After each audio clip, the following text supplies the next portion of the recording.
He was 69 years old when he sold the tractor. It was a Massey Ferguson 8737, painted red and silver, with just under 2,000 hours on the engine. He had owned it for 7 years. It had never given him trouble. It had pulled his grain cart through 1,000 acres of wheat every harvest. It had handled his heavy tillage work without complaint. It was a good machine, but it was time to move on. His name was Dale Hoffman. He farmed wheat and milo in central Kansas, about 40 miles west of Salina. The land had been in his family since 1946, when his father bought the original quarter section with money saved from working the railroads. Dale had taken over in 1981.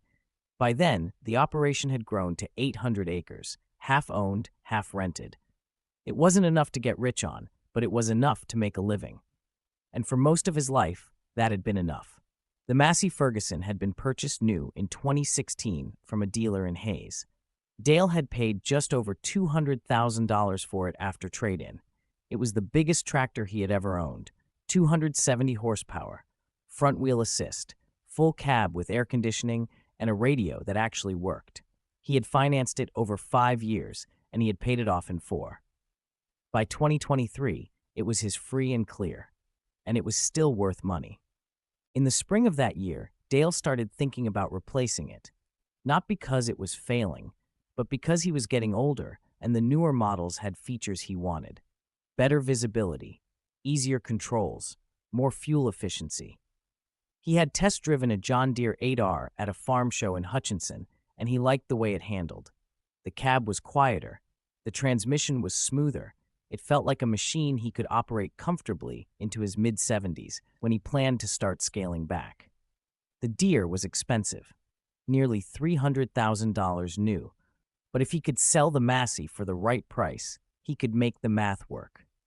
He figured the tractor was worth somewhere between $90,000 and $100,000 on the private market, maybe a little less if he sold it to a dealer, maybe a little more if he found the right buyer.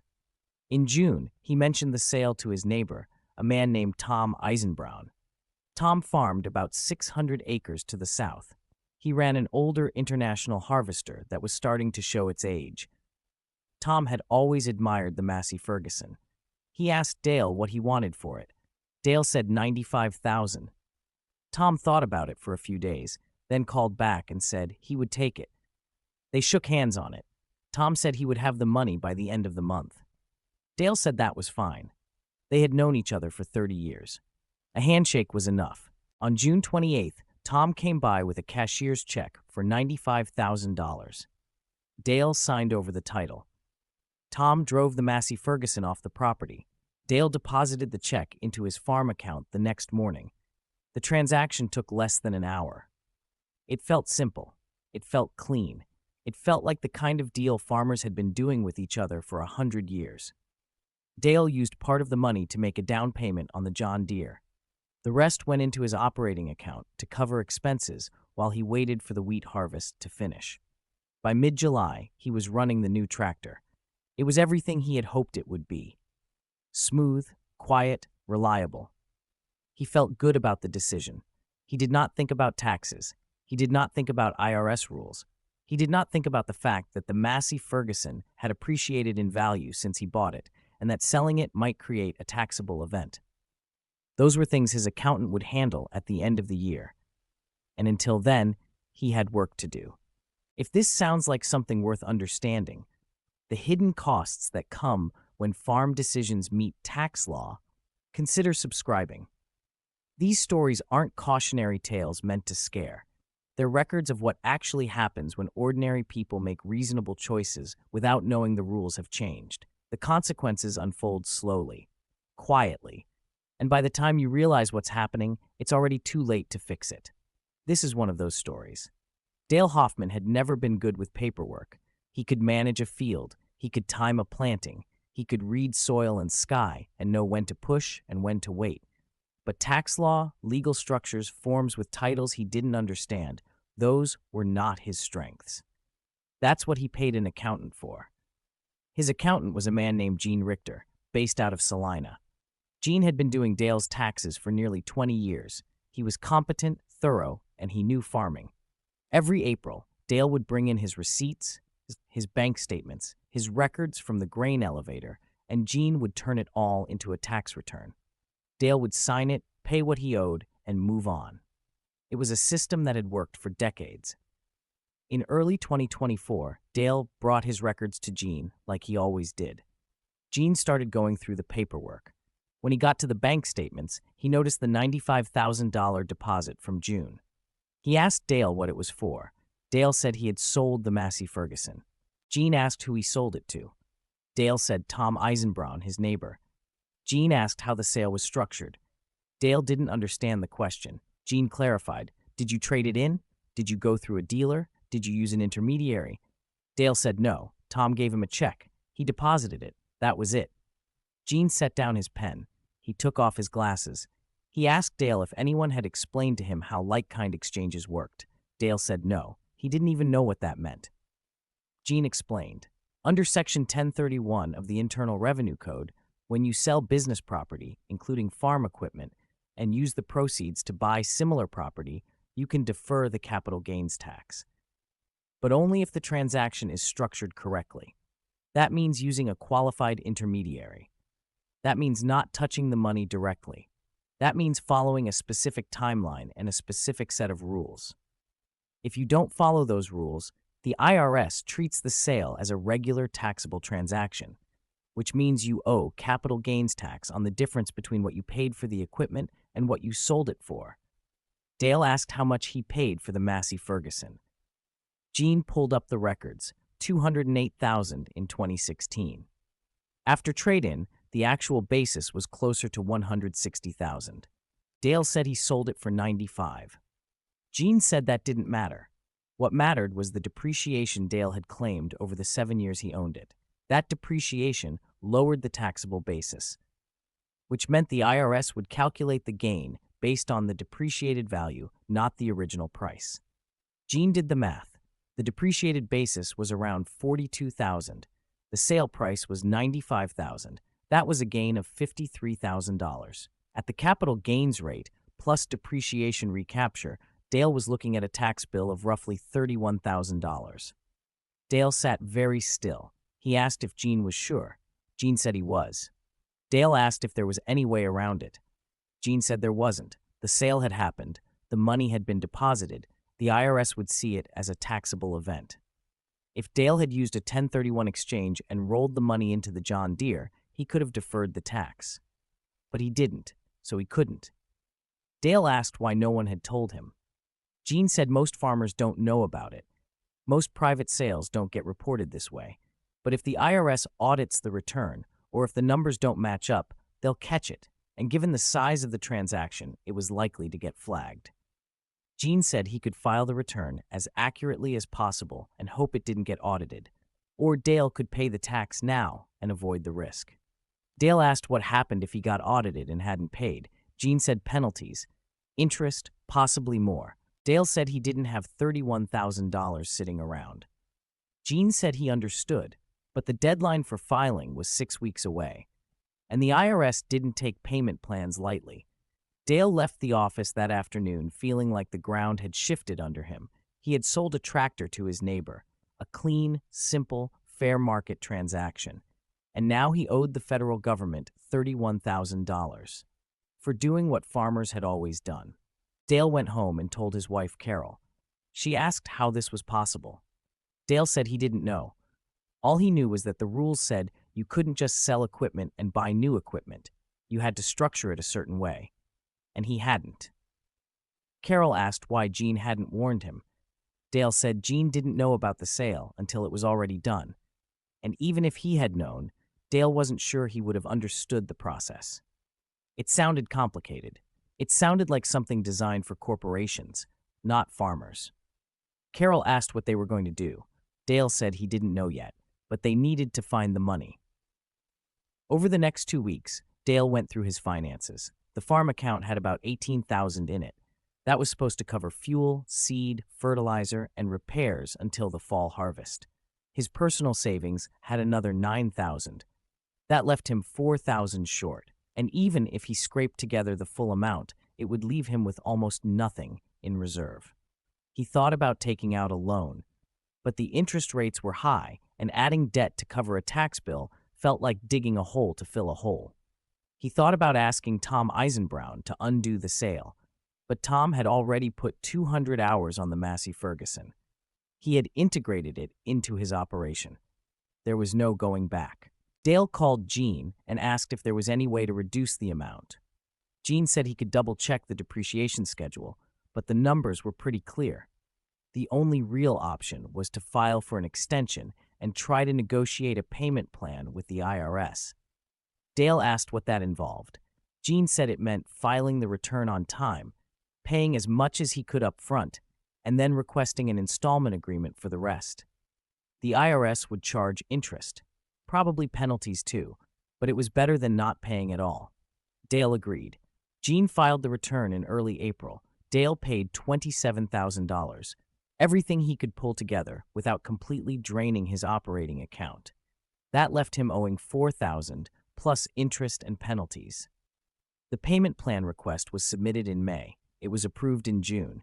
The IRS wanted the remaining balance paid within 12 months. The monthly payment came out to just under $400.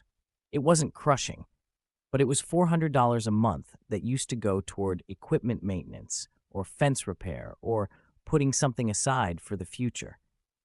And it was $400 a month that existed because Dale had sold a tractor to his neighbor. By the time the payment plan was approved, Dale had lost most of the summer to stress. He had lost sleep. He had snapped at Carol more than once. He had gone through the motions of planting and spraying and checking moisture, but his mind was somewhere else. He kept thinking about the check Tom had handed him. He kept thinking about the deposit he had made. He kept thinking about how easy it had all seemed. The John Deere was still sitting in the shed. It was a good machine. But every time Dale climbed into the cab, he thought about what it had cost him. Not the sticker price, not the loan payment, the hidden cost, the cost he didn't know existed until it was too late. He started asking other farmers if they knew about 1031 exchanges. Most didn't. A few had heard the term but didn't know how it worked. One older farmer said he had done a trade-in years ago and the dealer had handled everything. He didn't know if it was structured as a 1031 or not. He just knew the dealer took the old tractor and gave him credit toward the new one. Dale realized that was probably the key. If you went through a dealer, they knew the rules. They had people who handled the paperwork. They made sure it was done right.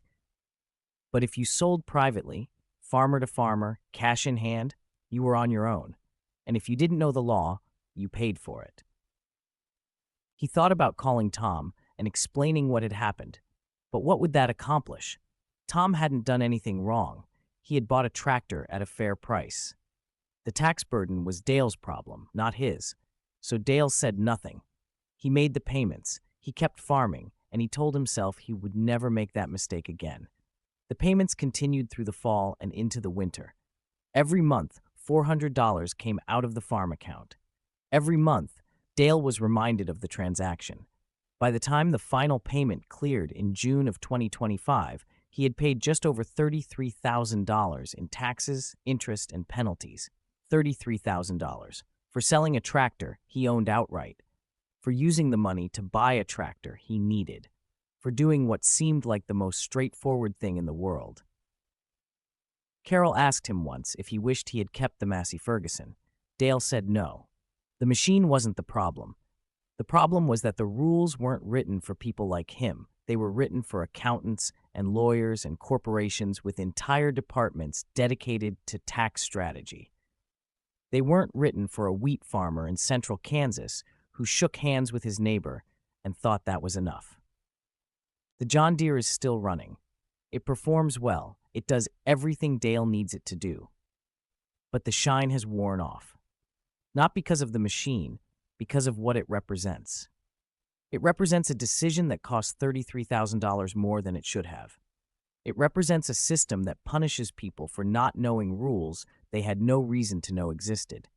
Dale turned 70 in March of 2025.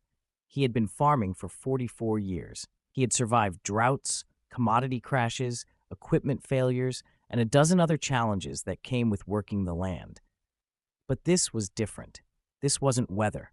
This wasn't the market.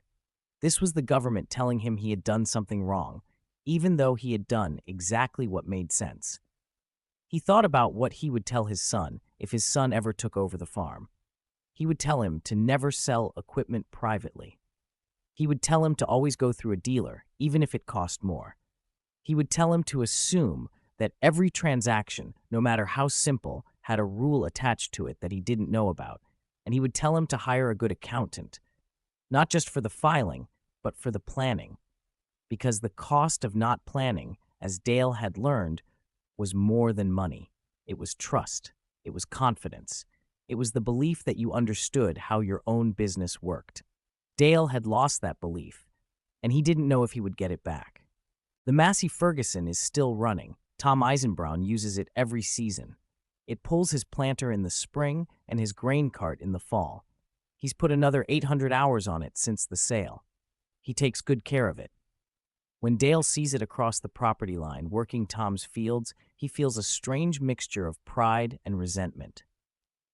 Pride because the machine is still doing what it was built to do. Resentment because every time he sees it, he thinks about the cost. Carol asked him once if he regretted the sale. Dale said no. He regretted not knowing. He regretted assuming that a handshake and a check were enough. He regretted trusting that the system was built for people who worked the land instead of people who worked the system. But he didn't regret selling the tractor, because the tractor wasn't the problem. The law was. The final payment cleared in June. Dale kept the receipt. He filed it with the rest of the tax documents in a folder labeled 2023-2025 Massey Ferguson sale. He didn't look at it often, but he knew it was there, a record of what it cost to not know, a record of what it cost to assume, a record of what it cost to be a farmer in a system designed for someone else. The John Deere sits in the shed now, clean and ready for the next season. Dale still climbs into the cab every morning. He still runs it the way it's meant to be run. But the feeling has changed. It's no longer just a machine. It's a reminder, a $33,000 reminder that the rules are not always what they seem, and that ignorance, even honest ignorance, is not a defense. Dale has 3 more years before he plans to retire. He'll keep farming until then. He'll keep making payments on the Deere. He'll keep watching Tom run the Massey across the south field, and he'll keep thinking about the conversation he never had. The one where someone explained to him before the sale that selling equipment wasn't as simple as it looked, that the IRS had rules, that those rules had consequences, that a handshake with a neighbor wasn't enough. No one had that conversation with him, and by the time he learned the rules, it was too late to follow them. The check Tom handed him is long gone. The money was spent, the taxes were paid, the debt is cleared, but the cost remains. Not in the account. In the way Dale thinks about every decision now. In the way he questions things that used to feel simple. In the way he looks at his own operation and wonders what else he doesn't know. The land is still there. The wheat still grows. The equipment still runs. But something changed the day Dale sold that tractor. Something broke. Not in the machine, in the assumption that doing things the way they had always been done was enough. It wasn't. And now Dale knows that, and that knowledge, more than the money, is what the sale cost him. The Massey Ferguson is gone. The John Deere remains. And Dale keeps farming, because that's what you do. You adapt, you learn, you survive. Even when the lesson costs more than you thought you could afford. Even when the rules punish you for not knowing they existed.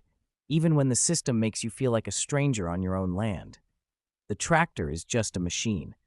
But the sale was something else. It was a test Dale didn't know he was taking.